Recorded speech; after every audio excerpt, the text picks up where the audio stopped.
اعوذ باللہ من الشیطان الرجیم بسم اللہ الرحمن الرحیم الحمدللہ الذی ہدانا لہذا وما کننا لنہتدی لولا ان ہدانا اللہ، یعنی تمام تعریفیں اللہ رب العزت کے لیے ہیں جس نے ہمیں ہدایت کی راہ دکھائی، اور اگر اللہ ہمیں ہدایت کی راہ نہ دکھائے تو ہم کچھ بھی کر نہ پائیں۔ اللہم صلی علی سیدنا و مولانا محمد عدد ما فی علم اللہ صلاۃ دائمۃ بدوام ملک اللہ۔ السلام علیکم ورحمۃ اللہ وبرکاتہ۔ جناب، نفلی عبادات کے تعلق سے کلام ہو رہا ہے، اور آج کی جو ایپیسوڈ ہے وہ کل کی کنٹینیوٹی ہے، اور آج بھی ہم بات کریں گے نفلی عبادات کے تعلق سے۔ بیسیکلی نوافل زائد شے کو کہا جاتا ہے۔ نفل یعنی کچھ ایکسٹرا زائد اشیاء جو کہ فرائض اور واجبات کے علاوہ جو کیٹیگری ہے جس میں سنن اور نوافل آتی ہیں۔ اچھا، کل ہم نے اس کی واسٹ کینوس پہ بھی بات کی، وسیع تصور کے حوالے سے بھی بات کی، عالمات نے، مفتی صاحب نے، کہ جناب ہر نیکی نفل ہوتی ہے، تو کوشش یہ کیجئے کہ فرائض اور واجبات کی بھی پابندی کی جائے اور اس کے بعد وقت نکالا جائے، کیونکہ حدیث سے ثابت ہے کہ بروز قیامت نوافل فرائض کی کوتاہی کا ازالہ کریں گے، اس کمی کو پورا کریں گے۔ اب ضرورت اس امر کی ہے کہ آپ نے نوافل ادا بھی کیے ہوں، تو چھوٹی چھوٹی نیکیوں کو بھی حقیر نہ جانیے، نیکیاں کرتے رہیے، اللہ تبارک و تعالیٰ کو راضی کرتے رہیے، تاکہ اللہ تبارک و تعالیٰ کی رضا اور خوشنودی ہم سب کو ایسے حاصل ہو کہ ہم سب جنت میں داخل ہو جائیں۔ جناب، آج بھی نفلی عبادات کے تعلق سے بات کریں گے، اور جو عالمات ہم سب کی رہنمائی کے لیے یہاں موجود ہیں، ماشاءاللہ جداگانہ انداز تکلم، سیر حاصل گفتگو اور مسائل پہ بہت خوبی کے ساتھ آپ رہنمائی فرماتی ہیں، عالمہ صدف ذوالفقار کو سلام عرض کرتے ہیں۔ السلام علیکم، آپ خیریت سے ہیں؟ الحمدللہ، سلامت رہیے ماشاءاللہ۔ ہماری جو آج کی دوسری مہمان اسکالر ہیں، آپ بھی ماشاءاللہ جامع، مدلل، مکمل اور سیر حاصل گفتگو فرماتی ہیں، اور ہم ان سے بہت فیض حاصل کرتے ہیں، ہم انہیں بہت پسند کرتے ہیں۔ عالمہ افق مزمل کو بھی سلام عرض کرتے ہیں۔ السلام علیکم۔ وعلیکم السلام ورحمۃ اللہ وبرکاتہ۔ آپ خیریت سے ہیں؟ اللہ کا بڑا ماشاءاللہ، آپ کو بھی ویلکم کرتے ہیں، عالمہ صدف آپ کو بھی ویلکم کرتے ہیں ماشاءاللہ۔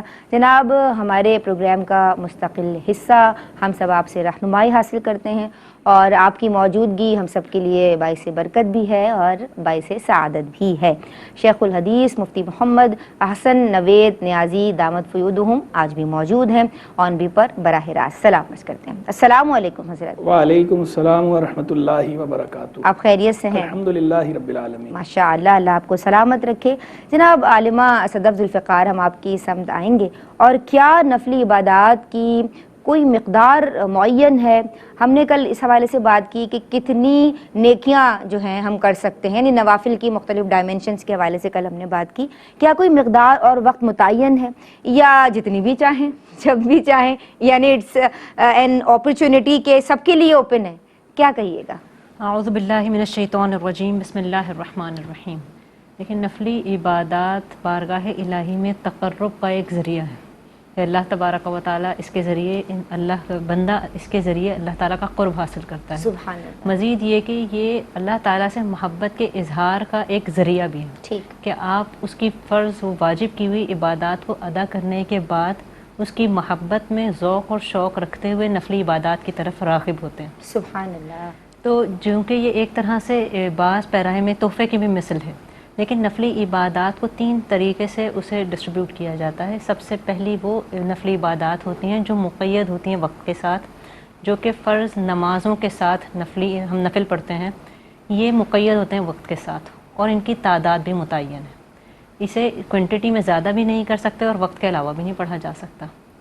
دوسری نفل کی وہ کیٹیگری آتی ہے کہ جو ہم منت کے طور پہ لیتے ہیں، یہ نفل عبادات ہوتی ہیں لیکن بطور منت اسے یوز کیا جاتا ہے، جیسے کہ روزہ رکھ لیا یا نمازوں کی منتیں مانتے ہیں۔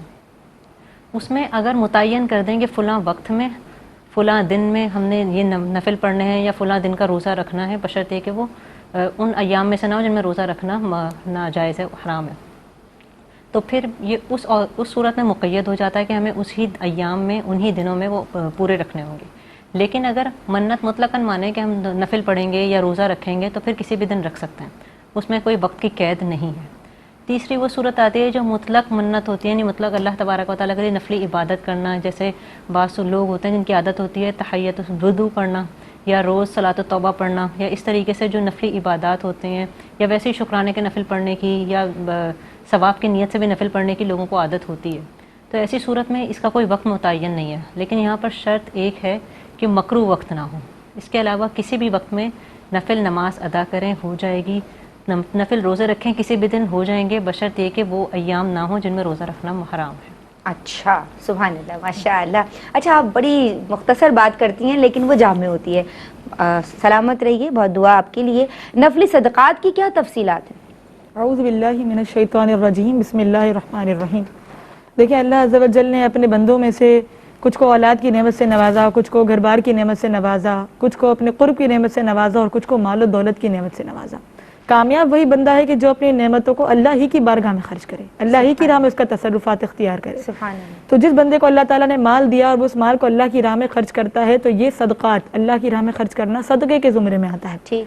تو پھر اب اس کے اندر یہ ہے کہ ایک تو یہ کہ آپ کے اوپر اللہ تعالیٰ نے کچھ واجب کر دیا، جیسے زکوٰۃ واجب کر دیا، فطرہ واجب کر دیا، تو وہ تو آپ کو ادا کرنے ہی، کیونکہ وہ آپ کے ذمے لازم ہے. ٹھیک. وہ ادا بھی مخصوص لوگ کرتے ہیں، وہ مخصوص شرائط کی بنا پر ہی واجب ہوتے ہیں، اور وہ ادا بھی مصارف کو کیے جاتے ہیں. یعنی زکوٰۃ آپ ہر ایک کو نہیں دے سکتے، اس کے مصارف مقرر ہیں، آپ انہی کو دے سکتے ہیں. ٹھیک ہے. لیکن جو دوسری کیٹیگری صدقات کی ہے وہ ہے صدقات نافلہ، کہ یہ وہ صدقات ہیں کہ جو کسی پر واجب نہیں ہوتے، کسی پر لازم نہیں ہوتے. وہی بات ہے کہ جس کا جتنا برتن ہوتا ہے وہ اتنا بھر لیتا ہے. تو جس کو جتنی سعادت اللہ عز و جل عطا فرماتا ہے وہ اسی مقدار سے صدقہ کرتا رہتا ہے. نہ دینے والے پر لازم، نہ لینے والے کی کوئی مخصوص متعین مقدار یا کیٹیگری کوئی متعین ہے، ہر ایک کو دیا جا سکتا ہے. اس کے اندر سب سے بہتر چیز یہ ہوتی ہے کہ صدقات نافلہ اگر ادا کریں تو سب سے پہلے اپنے قریبی رشتہ داروں کو دیکھیں. آپ کے قرب و جوار میں کوئی ایسے آپ کے رشتہ دار ہیں کہ جو ہم یہ کرتے ہیں کہ باہر والوں کو صدقہ دینے کی جلدی کرتے ہیں، جی جی. تو پہلے اپنے رشتہ داروں میں تلاش کریں، کیونکہ اس کا دگنا ثواب ہے. صحیح. ایک رشتہ داروں سے جو ہے وہ ان سے صلہ رحمی کا ثواب ملے گا اور اللہ کی راہ میں مال خرچ کرنے کا بھی ثواب حاصل ہوگا. پھر دوسری کیٹیگری آتی ہے سفید پوش لوگ، کہ جن کے گھر کا گزر اوقات بڑی مشکل سے ہوتا ہے. ان کو تلاش کر کے ان کو ہی صدقات نافلہ دینے چاہیے اور اس طرح ان کی حاجت روائی کرنی چاہیے. اور یہ ایک ایسی عبادت ہے کہ جس کا فائدہ انسان کی اپنی ذات کو تو پہنچتا ہی. کیسے؟ اللہ تعالیٰ سورہ بقرہ میں فرماتا ہے مثل الذین ینفقون اموالہم فی سبیل اللہ، کہ وہ لوگ کہ جو اللہ تعالیٰ کی راہ میں اپنا مال خرچ کرتے ہیں ان کی مثال اس دانے کی سی ہے، کمثل حبۃ، اس دانے کی سی ہے کہ انبتت سبع سنابل، کہ جس نے 7 بالیاں اگائیں، فی کل سنبلۃ، اور ہر بالی کے اندر 100 حبۃ، 100 دانے ہیں. پھر اللہ تعالیٰ کیا فرماتا ہے آگے کہ واللہ یضاعف لکل من یشاء، کہ اللہ تعالیٰ جس میں چاہے بڑھوتری فرما دیتا ہے، اور واللہ واسع علیم، اور اللہ تعالیٰ وسیع علم والا ہے. تو جب کوئی ایک بندہ دانہ بوتا ہے تو اس کے اندر 7 بالیاں اگیں گی اور ہر بالی کے اندر 100 دانے ہوں گے. اللہ چاہے تو اس سے بڑھا دے. یعنی جب آپ اللہ کی راہ میں مال خرچ کرتے ہیں تو یہ نہ سوچیں کہ میں نے 100 میں سے 50 دے دیے تو میرے پاس 50 بچے. اللہ تعالیٰ اس 50 میں ایسی برکت ڈالے گا کہ جو آپ کے 100 روپے سے زیادہ ہو جائے گی. سبحان اللہ. یہ اعلیٰ حضرت فرماتے ہیں کہ اس طرح کے جو صدقات نافل ادا کیے جاتے ہیں، نبی پاک نے اس کے جو فوائد بتائے احادیث مقدسہ میں 25 فوائد اعلیٰ حضرت گنواتے ہیں. صدقہ جو ہے وہ بری موت کو ٹالتا ہے، صدقہ جو ہے وہ 900 بیماریوں کو ٹالنے والا ہے. نبی پاک فرماتے ہیں کہ صدقہ دینے والے کی مثال ایسی ہے کہ وہ کسی لوہے کی زرہ میں جکڑا ہوا ہو اور جب وہ صدقہ دیتا ہے تو وہ زرہ ٹوٹ جاتی ہے. اسی طریقے سے نبی پاک نے فرمایا کہ اپنے بیماروں کا علاج صدقات کے ذریعے کرو. یعنی شفا تو ڈاکٹر کے ذریعے تو حاصل ہو جائے گی، لیکن اس کے علاوہ تم صدقات دو، کیونکہ یہ بری آفات کو، بری موت کو، پریشانیوں کو، بلاؤں کو ٹالنے والا ہے. یہ تمہارے رزق میں اضافہ کرنے والا ہے، یہ تمہاری مصیبتوں کو دور کرنے والا ہے. اسی لیے آپ نے دیکھا کہ ہمارے بزرگوں میں یہ روایت چلی آتی ہے کہ جب کوئی بیمار ہوتا ہے تو اس کا صدقہ دیا جاتا ہے. ہاں، تو اس کے اندر بس ایک چیز یاد رکھیں کہ کسی پر سے وار کر اتارنا لازم نہیں ہوتا. آپ اگر اس کا نام لے کر ویسے ہی صدقہ ادا کرتے ہیں تو یہ بالکل ہو جاتا ہے. ایک اس میں ایک پہلو یہ ہے میری بہن کہ ایک تو وارنے کی آپ نے بات کی، پھر دوسرا جس کو دے رہے ہیں اس کے سامنے وار کے آپ دے رہے ہیں تو یہ بھی اس کی دل آزاری کا سبب بن سکتا ہے نا. ایک پہلو ہے، دل آزاری کا سبب بھی بنتا ہے، اور بعض لوگ سمجھتے ہیں کہ اس کی بلائیں ہمارے اوپر آ جائیں گی. جی، تو وہ پھر لیتے بھی نہیں، آپ کے سامنے لے بھی لیا تو آگے کسی اور کو. یہ کنسیپٹ ہی غلط ہے کہ شریعت ہمیں یہ کنسیپٹ نہیں دیتی. شریعت کہتی ہے کہ آپ کسی کا نام لے کر صدقہ دیتے ہیں اس پر بلا ٹل جاتی ہے، لیکن لینے والے کے ذمے میں اس کو نہیں ڈالا جاتا اور دینے والے کے لیے ثواب بھی بڑھ جاتا ہے. تو اس طرح کے طرز عمل سے بچیں. اور ایک آخری نقطہ عرض کرتی چلوں کہ صدقات بالکل دیں. اللہ تعالیٰ ہمارے ہاتھوں میں کشادگی عطا فرمائے، ہمارے رزق میں کشادگی عطا فرمائے، اور اللہ کی راہ میں خرچ کرنے والا دل عطا فرمائے. لیکن اس کے اندر ریاکاری کی ملاوٹ نہیں ہونی چاہیے، اس کے اندر لوگوں کے اندر دکھانے کی جو آپ کے اندر شوق و ذوق ہو وہ پیدا نہیں ہونا چاہیے، تاکہ یہ مال مکمل طور پہ ہمیں فائدہ دے سکے، کیونکہ ہمارا وہی ہے کہ جو ہم نے آگے بھیجا یہ ہم نے کھا پی کر استعمال کر لیا، جو مال ہم نے چھوڑا وہ ہمارے ورثاء کا ہے، وہ میرا اور آپ کا نہیں ہو سکتا۔ تو اگر اپنے لیے کچھ کرنا چاہتے ہیں تو اپنے مال میں سے چاہے تھوڑا ہی روز صدقہ کرنے کی عادت ڈالیں، اس طرح اللہ تعالیٰ مال میں کشادگی عطا فرمائے گا، اور جو مال کی محبت دل میں جگہ اور بناتی ذخیرہ ہے، آخرت بھی ہے نا ہاں پھر۔ ذخیرہ آخرت تو پہلے، اور پھر اس کے بعد وہ جو مال کی محبت دل میں جگہ بناتی ہے وہ کم ہوتی چلی جائے گی انشاءاللہ۔ اللہ تعالیٰ ہم سب کو صدقات واجبہ کے ساتھ نافل ادا کرنے کی بھی توفیق رفیق عطا بہترین فرمائے۔ افق مزمل، بہت اچھی گفتگو آپ کی جانب سے رہی، بڑے میسیجز رہے۔ ایک کالر بھی ہمارے ساتھ ہیں جی، السلام علیکم۔ السلام علیکم۔ وعلیکم السلام جی بہن، کیا نام ہے اور کیا سوال کرنا چاہتی ہیں؟ میرا نام صوفی ہے۔ جی صوفیہ، کیا پوچھنا چاہتی ہیں؟ میں مفتی صاحب سے پوچھنا چاہوں گی کہ میں نے روزے مانے ہوئے تھے نا، جی جی میں نے اپنے بھائی کے لیے، بیمار ہے وہ، روزے مانے میں کہ وہ ٹھیک ہوگا تو روزے رکھوں گی اور نوافل بھی پڑھوں گی، تو کیا میں وہ ٹھیک ہو تو تب رکھوں؟ ابھی وہ ٹھیک ہو گئے؟ ان کو اللہ ابھی ٹھیک نہیں ہوئے۔ ابھی طبیعت ٹھیک نہیں، صحیح ٹھیک۔ جی تو میں کیا وہ جب ٹھیک ہو تب ادا کر سکتی ہوں، پہلے بھی ادا کر سکتی ہوں؟ اچھا ٹھیک ہے جی، صحیح، بہت شکریہ صوفیہ، آپ نے ہمیں کال کی۔ ایک اور کالر ہیں جی، السلام علیکم۔ السلام علیکم۔ وعلیکم السلام، حمیرہ بہن کیسی ہیں؟ الحمدللہ علی کل حال، آپ کیسی ہیں؟ الحمدللہ علی کل حال، دعاؤں میں یاد رکھتی ہیں نا پیاری بہن؟ آپ سنائیں، آپ کا جی الحمدللہ، کیا سوالات لے کے آئی ہیں؟ اچھا انیتا، پہلا سوال یہ ہے کہ فرض نماز کی جو قاعدہ اولا ہے اس میں جو قاعدہ اولا وہ فرض ہوتا ہے یا واجب ہوتا ہے؟ قاعدہ اولا؟ ہاں جی، فرض نماز کی۔ اچھا ٹھیک اور ہے۔ دوسرا سوال یہ ہے کہ فرض نماز کے ساتھ تحیت اور وضو کی نیت اگر کسی نے کی اور وہ نماز ٹوٹ گئی تو اس کا کیا حکم ہوگا؟ اچھا جی اور لاسٹ ٹھیک کوشچن یہ ہے۔ ہے کہ کیا مغرب کے 3 فرض جب پڑھے جاتے ہیں کیا اس کے ساتھ تحیت الوضو کی نیت ہو سکتی ہے؟ کیونکہ 3 نوافل نہیں ہوتے ہیں، اس حوالے سے رہنمائی فرمائیے گا۔ 3 فرض کے بعد؟ نہیں، 3 فرض میں جب کر رہے ہیں تو اس میں تحیت الوضو کی نیت کر لیں پہلے، اسی میں ہی فرض کر نماز لیں، کے۔ اچھا ٹھیک ہے جی۔ وعلیکم السلام ورحمۃ اللہ۔ جناب، دین اور خواتین میں نفلی عبادات پہ کلام ہو رہا ہے، ہمارے ساتھ رہیے، اپنے لبوں کو ذکر اذکار سے، درود شریف سے تر رکھیے، ہم ابھی واپس آتے ہیں۔ بسم اللہ الرحمن الرحیم، السلام علیکم ورحمۃ اللہ۔ دین اور خواتین میں تمام ناظرین کا خیر مقدم کرتے ہیں، اور جناب ہم بات کر رہے ہیں نوافل کے تعلق سے، نفلی عبادات کے تعلق سے، اور آپ کی پسندیدہ اسکالرز ہمارے ساتھ ہیں، عالمہ افق مزمل، عالمہ صدف ذوالفقار، اور آن بھی پر براہ راست ہماری رہنمائی فرمانے کے لیے موجود ہیں شیخ الحدیث مفتی محمد احسن نوید نیازی صاحب۔ مفتی صاحب کے ساتھ بڑھتے ہیں، اور مفتی صاحب بات ہوئی نفلی عبادات کے تعلق سے، نفلی صدقات کے تعلق سے، اور وقت کی تعین کے تعلق سے، تو آپ کیا فرمائیں گے اس تعلق سے؟ بسم اللہ الرحمن الرحیم، صلی اللہ علیہ حبیب محمد وعلی آلہ وصحبہ وبارک وسلم۔ دیکھیں، نفلی عبادات کسی بھی قبیل سے ہوں، چاہے ان کا تعلق روزوں کے ساتھ ہو، چاہے ان کا تعلق نماز کے ساتھ ہو، چاہے ان کا تعلق صدقات کے ساتھ ہو، کسی بھی قبیل سے نفلی عبادات ہوں، ان نفلی عبادات میں اعتدال ملحوظ رکھنا بھی ضروری ہے۔ جی، الاعتدال حلیۃ الرجال، اعتدال مردوں کا زیور ہے، یعنی اعتدال جو ہے وہ، یہ ویسے بھی ہمارا دین کا بھی ہم سے تقاضا ہے، دین میں بھی غلو سے منع کیا گیا ہے۔ اعتدال، افراط و تفریط دونوں برے ہیں۔ افراط کہتے ہیں کسی چیز میں حد سے زیادہ تجاوز کرنا، بڑھنا، اور تفریط کہتے ہیں کہ حد سے کمی کرنا۔ تو چاہے جو ہے وہ تجاوز کمی کی طرف ہو، چاہے زیادتی کی طرف ہو، دونوں ہی ممنوع ہیں دینی طور پر۔ افراط و تفریط دونوں برے ہوتے ہیں، اعتدال کو ملحوظ رکھنا چاہیے۔ صدقات میں بھی اعتدال کو ملحوظ رکھیں، نمازوں میں بھی اعتدال کو ملحوظ رکھیں، روزوں میں بھی اعتدال کو ملحوظ رکھیں۔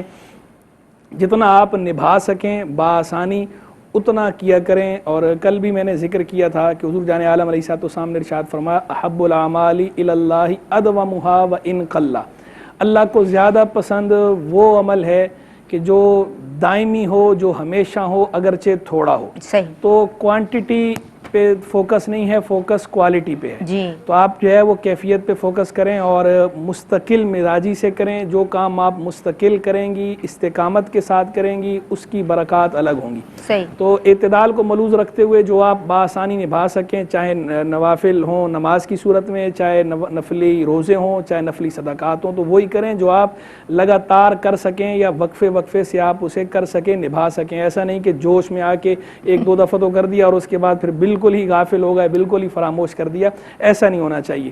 دوسری بات یہ ہے, اور بالخصوص جو ہے وہ صدقات کی جہاں تک بات ہے, تو صدقات کے اندر تو اور زیادہ احتیاط ہے, کیونکہ صدقے میں ہوتا یہ ہے کہ آپ کا مال خرچ ہوتا ہے نا, تو اب آپ کے ساتھ اور لوگ متعلق ہوتے ہیں, بالخصوص اگر آپ کی ازدواجی زندگی ہے, آپ کی فیملی آپ کے ساتھ ہے, تو بچوں کا بھی نان نفقہ ہے, زوجہ کا بھی نان نفقہ ہے, اور اگر خاتون ہے تو وہ بھی ظاہری بات اس نے بچوں کو بھی دیکھنا ہے, اپنے گھر والوں کو دیکھنا ہے. اگر والدین ساتھ رہتے ہیں اور والدین کو حاجت ہے تو اس صورت میں والدین کا بھی حق ہوتا ہے. تو یہ ساری چیزیں دیکھ بھال کر ہی خرچ کرنا چاہیے. ایسا کھلا ہاتھ نہیں ہونا چاہیے کہ بالکل آپ نے اتنا خرچ کر دیا نفلی صدقے میں. اچھا, گھر والوں پہ, والدین پہ خرچ کرنا بھی صدقہ ہے؟ جی میں اس طرف بھی آتا ہوں, اس کو آخر میں بات کرتا ہوں, پہلے میں اس کو کمپلیٹ کر لوں, پھر اس کو بھی جو ہے وہ پوائنٹ آؤٹ کرتا ہوں کہ اس پہ کیا ہے. میرے خیال میں کال لے لیجیے. اچھا, السلام علیکم. وعلیکم السلام. جی بہن, کیا نام ہے اور کیا سوال کرنا چاہتی ہیں؟ میں روبینہ کراچی سے بات کرتی ہوں. روبینہ, خوش آمدید کہتے ہیں بہن, کیا سوال ہے؟ شکریہ. میرا سوال یہ کہ جب نماز پڑھتے ہیں تو کیا پہلی رکعت میں الحمد شریف سے پہلے اعوذ باللہ بسم اللہ پڑھی جائے گی, اور یا ہر رکعت میں دونوں صورتوں کے ساتھ اعوذ باللہ بسم اللہ پڑھی جائے گی؟ ٹھیک ہے جی, بہت شکریہ آپ نے ہمیں کال کی. اور جی مفتی صاحب. جی, تو میں گزارش کر رہا تھا کہ اعتدال کو ملحوظ رکھا جائے, بالخصوص جو ہے وہ صدقات کے معاملے میں. تو یعنی وہ صدقہ آپ جو ہے وہ اتنا صدقہ کریں کہ جتنا آپ نبھا بھی سکیں, اور دوسرا آپ کے فرائض و واجبات میں اس سے وہ کوئی کسی قسم کی خرابی پیدا نہ ہو, فرائض و واجبات میں کوتاہی نہ ہو, کہ آپ کے ذمے جو رسپانسبلٹی ہے, جو ذمہ داری ہے جسے آپ نے پورا کرنا ہے, اس کو چھوڑ کر آپ باہر نفلی صدقہ اگر زیادہ کریں گی تو یہ بھی درست بات نہیں ہے, اس سے بھی بچنا ہے. اور رہ گئی وہ جو آپ فرائض و واجبات میں یا اپنی ذمہ داریوں میں جو خرچ کر رہی ہیں, وہ بھی اگر آپ اچھی نیت سے کر رہی ہیں تو وہ بھی صدقہ ہی ہے, اور ہر نیکی کو ویسے صدقہ کہا جاتا ہے, تو اس اعتبار سے اسے بھی نفلی صدقہ ہی کہا جائے گا.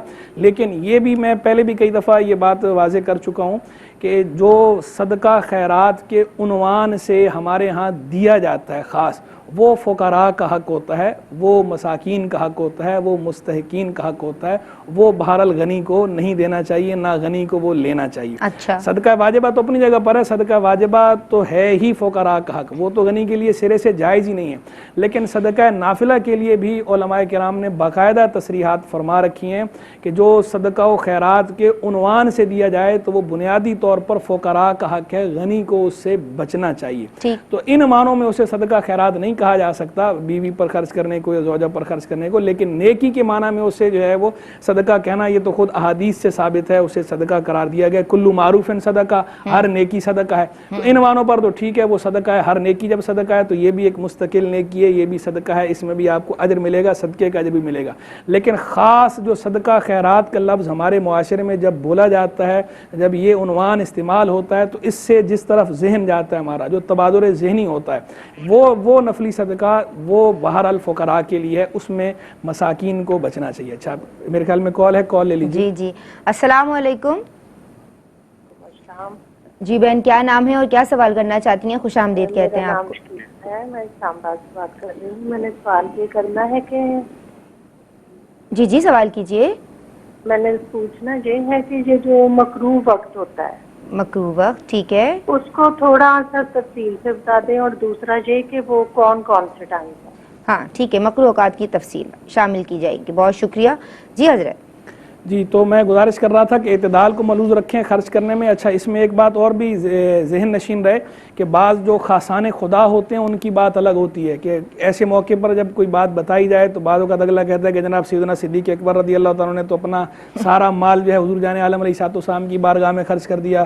امام زین العابدین رحمہ اللہ نے 2 مرتبہ ایسا ہوا کہ سارا مال, مثالیں بھی آپ ڈھونڈ کے لے کے آتے ہیں. خاصان خدا, آپ تو خاصان خدا کی جہاں تک بات ہے وہ تو خاصان خدا ہے, ان کی تو کیا بات ہے, وہ ان کا اللہ کے ساتھ اور طرح کا تعلق ہوتا ہے, ان کی جو اللہ کے ساتھ محبت ہے وہ اس کا لیول کچھ اور ہے, اور اللہ تبارک و تعالیٰ کی طرف سے ان پہ جو الطاف و عنایات کی بارشیں ہیں ان کی نوعیت و کیفیت بھی الگ ہے. بے شک ہم جو گفتگو کر رہے ہوتے ہیں نا عام طور پر, یا جیسے میں بات کر رہا ہوں, تو میں اپنے جیسے گناہ گاروں کی بات کر رہا ہوں, کہ جو میری طرح کے لوگ ہیں, جو عام لوگ ہیں, عام لوگوں کے لیے حکم یہ ہے کہ عام لوگ اعتدال کو ملحوظ رکھیں. خاصان خدا کا معاملہ الگ ہوتا ہے, وہ خاص کیفیت میں کوئی فیل کرتے ہیں, اس کا ایک الگ معاملہ ہوتا ہے, وہ ایکسیپشنل کیسز ہوتے ہیں, وہ استثنائی صورتیں ہوتی ہیں.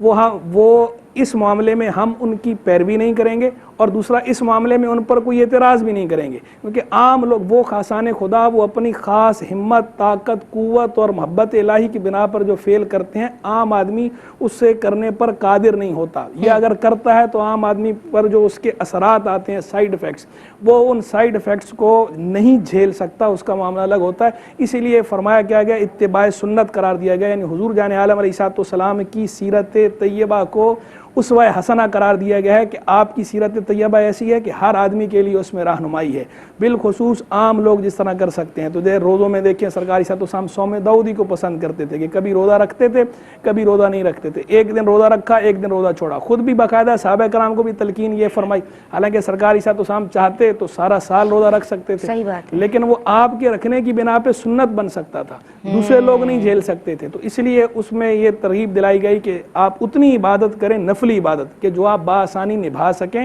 اور جس سے آپ کی دیگر ذمہ داریوں پہ کوئی فرق نہ پڑے، یعنی نہ آپ کے دین پر اس کا کوئی منفی اثر آئے، نہ آپ کی دنیا پر کوئی منفی اثر آئے. دین اور دنیا میں توازن ہو، بیلنس ہو، یہ ہمارے لیے رول ماڈل ہے سرکار صلی اللہ علیہ وسلم کی سیرت طیبہ. ماشاءاللہ، بہت شکریہ حضرت. ایک کالر ہمارے ساتھ ہیں. السلام علیکم. ہیلو، السلام علیکم. وعلیکم السلام ورحمۃ اللہ. جی بہن، کیا نام ہے اور کیا سوال ہے؟ میرا نام عائشہ ہے. میرا سوال ہے، جی عائشہ بہن. کوئی شخص کسی عورت پر تہمت لگائے تو اس کا کتنا گناہ ہے؟ اللہ اکبر، بہت شکریہ آپ نے ہمیں کال کی. ایک اور کالر. السلام علیکم. یہ لائن ڈراپ ہو گئی ہے، آپ ہمیں دوبارہ کال کر سکتی ہیں. اچھا، بعض لوگ، عالمہ صدف ذوالفقار آپ کی سمت آئیں گے. ماشاءاللہ، ہوتا یہ ہے کہ بعض لوگ پانی کی سبیل لگاتے ہیں، واٹر کولر لگاتے ہیں مختلف، اور آپ تو ماشاءاللہ ترقی کا دور ہے، الیکٹریکل جو ہے ہم اپلائنسز اس تعلق سے دیکھ رہے ہیں کہ الیکٹرک کولرز بھی لگائے جا رہے ہیں، یا شربت پلائے جاتے ہیں. مختلف مواقعوں پہ بھی ہم ایسا دیکھتے ہیں. شریعت اس عمل کے حوالے سے کیا کہتی ہے؟ دیکھیے، پانی پلانا مطلقاً اگر صرف اس فعل کو دیکھا جائے کہ وہ بھی نیکی ہے، خیر خواہی کا کام ہے، اور یہ وہ نیکی ہے جو صرف مسلمانوں کے ساتھ ہی نہیں کی جاتی، آپ یہ کافروں کے ساتھ بھی حسن سلوک کرتے ہوئے کر سکتے ہیں. ایسا نہیں کہ کوئی کافر پیاسا ہے تو ہم بولیں گے نہیں یہ مسلمان نہیں، اس لیے ہم پانی نہیں پلائیں گے. نبی کریم صلی اللہ علیہ وسلم نے اس کی بہت اہمیت بتائی ہے، اور ایک حسن معاشرت کا ایک ذریعہ ہے کہ آپ لوگوں کی ضروریات کو ایسی بیسک چھوٹی چھوٹی سی چیزوں کے ذریعے آپ لوگوں کا دل جیت سکتے ہیں. سبحان اللہ. اسی طرح اس کی اہمیت اگر دیکھنی ہو تو نبی کریم علیہ السلام کی بارگاہ میں حضرت سعد رضی اللہ تعالیٰ عنہ حاضر ہوئے اور عرض کی کہ یا رسول اللہ، میری والدہ پردہ انتقال فرما گئی ہیں، تو میں کون سا ایسا نیک عمل کروں جو ان کے لیے باعث بخشش بنے یا ان کے لیے ثواب میں اضافے کا باعث بنے. تو نبی کریم صلی اللہ علیہ وسلم نے انہیں ارشاد فرمایا کہ آپ کنواں کھدوا دیں ان کے لیے، یہ جب تک لوگ اس سے پانی سے سیراب ہوتے رہیں گے وہ ان کو ثواب جاتا رہے گا. حضرت سعد نے وہاں پر لکھوایا تھا کنویں پہ، ہا کہ ہاذہ لی امی سعد. اب اس حدیث مبارکہ سے یہ ظاہر ہوتا ہے کہ یہ پانی پلانا کتنی عظیم نیکی ہے کہ جب نبی کریم علیہ السلام سے اس بات کا سوال کیا گیا کہ میری والدہ کو ثواب کنٹینیوسلی چلتا رہ جاتا رہے، تو نبی کریم علیہ السلام نے پانی پلانے کا کہا. یہ بظاہر تو ایک بہت چھوٹی سی نیکی ہے، لیکن آپ خود سوچیں کہ کبھی ایسا ہوتا ہے کہ بہت، جیسے گرمیوں میں بہت زیادہ شدید گرمی ہوتی ہے، ایسے عالم میں بندہ پیاس کر رہا ہے، بہت سارے لوگ ہوتے ہیں جو مزدوری کر رہے ہوتے ہیں، جیسے لیبرز ہوتے ہیں، مزدور ہوتے ہیں، یا وہ فٹ پاتھ پہ بیٹھے ہوئے ہمارے مزدوری کرنے والے جو ملازمین ایسے ہوتے ہیں، وہ اتنے شدید گرمی میں ہوتے ہیں، بعض اوقات ان کے پاس پیسے اتنے نہیں ہوتے کہ وہ ٹھنڈا پانی لے کے پی سکیں. صحیح کہہ رہی ہیں. اب ایسے وقت میں اگر آپ ان کو ٹھنڈے پانی کی بوتل دیں تو ان کے لیے آپ پانی پلائیں انہیں ٹھنڈا، تو وہ کتنے دل سے آپ کے لیے دعا کریں گے. بے شک. تو یہ ایک انسان کے دل میں خوشی پیدا کرنا، مسلمان کے دل کو سکون عطا کرنا، یعنی سکون دینے کے مترادف ہے، اور شریعت مطہرہ میں اس کو بہت زیادہ مقرر رکھا گیا ہے، باعث ثواب ہے. ٹھیک. لیکن یہاں پر یہ بات پیش نظر رکھیے کہ پانی پلانا مطلقاً ثواب کا کام ہے، چاہے انسانوں کو پلایا جائے یا جانوروں کو. جب یہ بات ہوتی ہے ایصال ثواب کے لیے، تو بعض اوقات حصول ثواب کے لیے، ایصال ثواب کے لیے نیاز دی جاتی ہے شربتوں کی، پانی کی. تو اس میں یہی احتیاط کی جائے گی. ایک تو جیسا بھی انہوں نے عرض کی تھی، ارشاد فرمایا تھا کہ ریاکاری نہ ہو، رضا الہی کے لیے کی جائے. دوسرا، جب کھانے پینے کے حوالے سے نیاز ہیں تو اس میں یہ بالخصوص اس بات کا خیال رکھیں کہ اس میں بے ادبی نہ ہو، اس کی بے حرمتی نہ ہو. جیسے آپ نے دیکھا ہوگا جب کھانے کی یا پانی کی جب نیازیں دی رہی ہوتی ہیں تو بہت سارا گر رہا ہوتا ہے، تو وہ اس کی لوگ تھوڑا تھوڑا پیتے ہیں پھر پھینک دیتے ہیں. تو یہ والی بے ادبی اور بے حرمتی نہ کی جائے، اسراف نہ کیا جائے. اس کی احتیاط کی جائے کہ آپ اپنے نیک عمل میں بھی اس طریقے سے نیک عمل کرنا کہ وہ ضائع ہو جائے. اس سے بہتر یہ ہے کہ آپ اس کی احتیاطوں کے ساتھ کریں تاکہ اس نیک عمل کی آپ کو برکت ملے.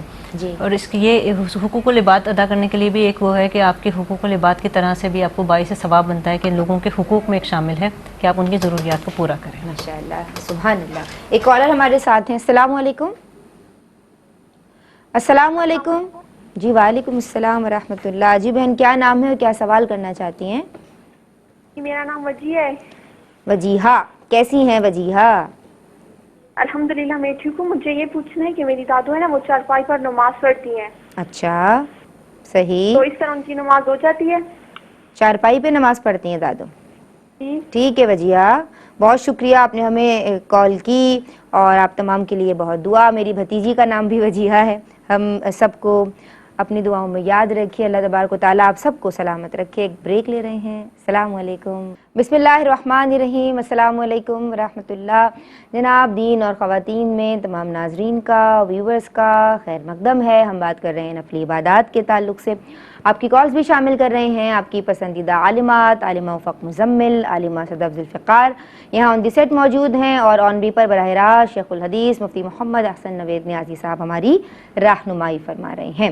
آپ بات کر رہی تھی پانی کی سبیل کے تعلق سے. بس ایک بات عرض کرنی تھی کہ بعض اوقات روڈز پر جیسے کہ افطار میں افطاری وغیرہ کے لیے پانی دے رہے ہوتے ہیں یا پانی پہ شدید گرمی میں ایسے کیمپس وغیرہ لگائے ہوتے ہیں کہ پانی وغیرہ دے رہے ہوتے ہیں تو وہ راستے کو اس طریقے سے بلاک کیا جاتا ہے کہ ٹریفک بہت متاثر ہو رہی ہوتی ہے یا راستہ بلاک ہو رہا ہوتا ہے. تو اس کی احتیاط کریں کہ حقوق العباد تلف نہیں ہونے چاہیے اور لوگ اس سے ڈسٹرب نہ ہوں. آپ کی نیکی دوسرے کے لیے باعث ضرر نہ بنے. صحیح. ان کے منہ پہ پھر لوگ بول کے یار یہ تم کیسی نیکی کر رہے ہو, مجھے کہیں پہنچنا ہے, مجھے دیر ہو رہی ہے, تو ان کا بھی خیال رکھنا ہے. افق ہم آپ کی سمجھائیں گے فری میڈیکل کیمپس یہ بھی آج کل بہت زیادہ دیکھنے میں آ رہے ہیں. یہ کیسا عمل ہے شریعت کی نگاہ میں؟ بسم اللہ الرحمن الرحیم. دیکھیں اس میں دو صورتیں ہیں کہ اگر فری میڈیکل کیمپ اس ضمن میں لگایا جا رہا ہے کہ وہ زکوٰۃ اور خیراتی فنڈ کے حوالے سے لگایا جاتا ہے کہ اس میں باقاعدہ بتایا جا رہا ہے کہ یہ زکوٰۃ خیرات کے لیے مستحقین افراد کے لیے اس میں وضاحت کی گئی ہے کہ جو لوگ جو ہے علاج نہیں کروا سکتے تو وہ یہاں پر آ کر ٹیسٹ بھی کروائیں.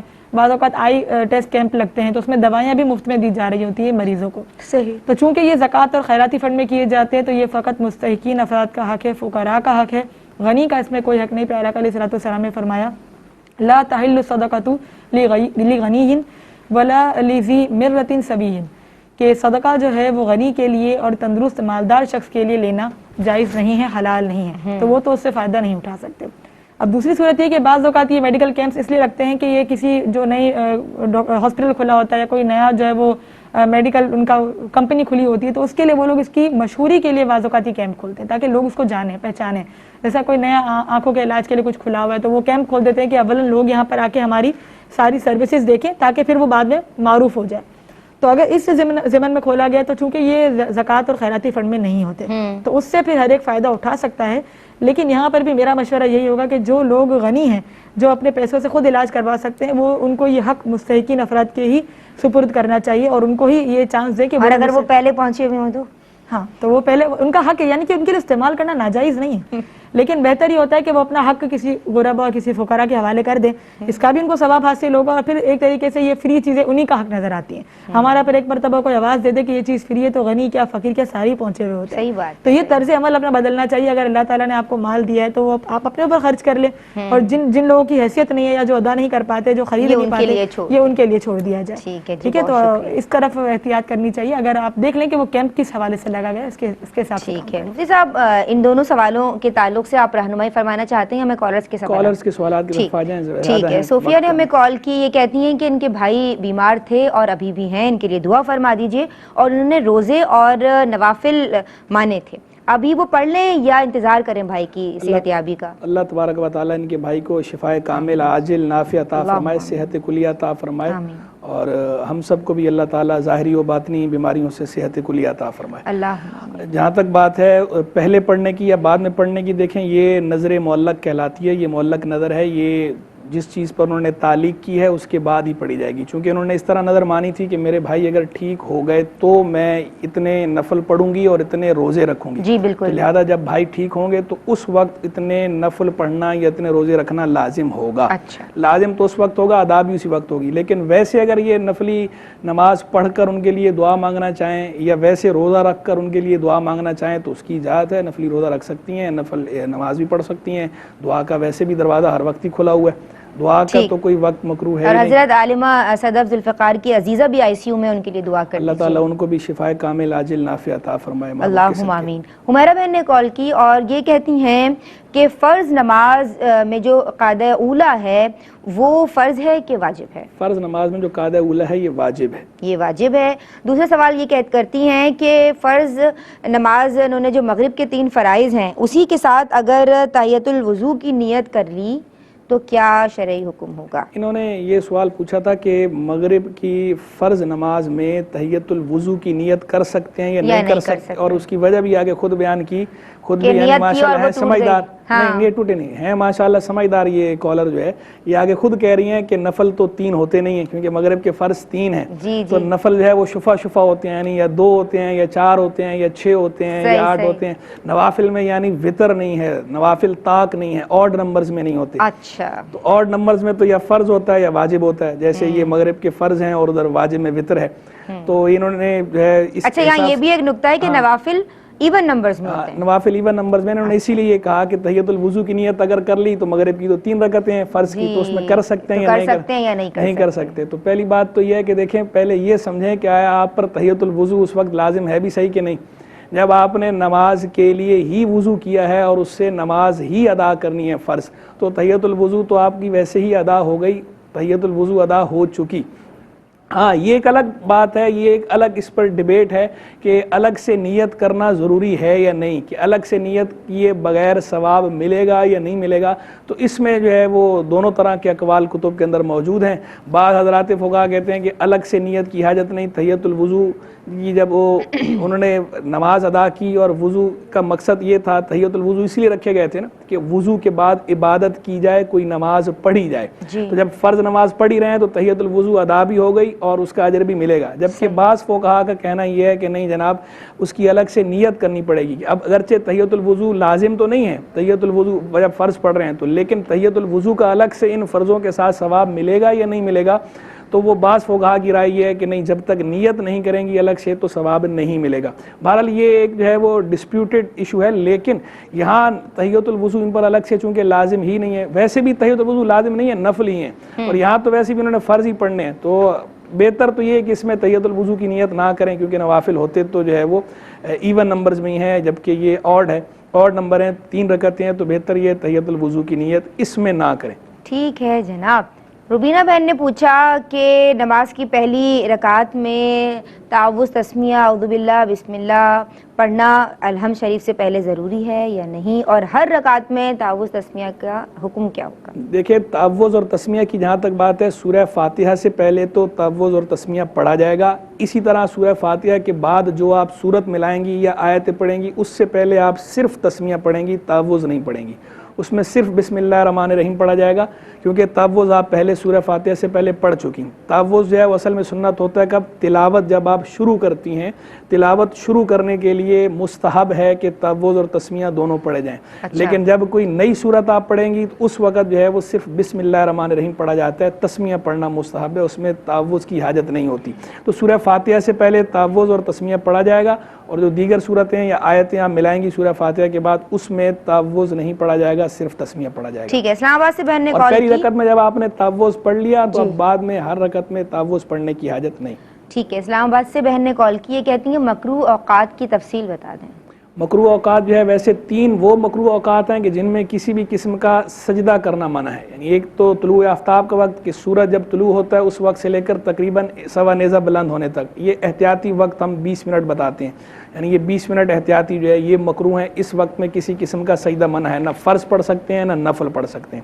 دوسرا جو ہے وہ نصف النہار، استوائے شمس، یعنی جب سورج عین سر پر آ جاتا ہے، یہ جو وقت ہے جسے ہمارے عرف عام میں زوال کا وقت کہا جاتا ہے، تو یہ جو وقت ہوتا ہے اس میں بھی سجدہ کرنا منع ہوتا ہے۔ اس میں بھی نہ فرض پڑھ سکتے ہیں نہ نفل پڑھ سکتے ہیں. تیسرا وقت غروب آفتاب کا ہے کہ جب سورج غروب ہو رہا ہو تو غروب آفتاب کے وقت آپ نہ سجدہ نہیں کر سکتے، نہ فرض پڑھ سکتے ہیں، نہ نفل پڑھ سکتے ہیں. نفل کے لیے 2 مکروہ وقت اور بھی ہیں ایڈیشنل اضافی. وہ یہ ہیں کہ ایک آپ فجر کی نماز کا جب وقت شروع ہو جائے اس وقت سے لے کر طلوع آفتاب کے بعد 20 منٹ تک آپ کوئی نفل کسی قسم کا نہیں پڑھ سکتے سوا فجر کی سنتوں کے، کہ فجر کی 2 سنتیں پڑھیں گے اور فجر کے فرض پڑھیں گے. اور دوسرا مکروہ وقت عصر کی نماز کا وقت شروع ہوگا تو عصر کی نماز سے لے کر آپ غروب آفتاب تک کوئی نفل نہیں پڑھ سکتے.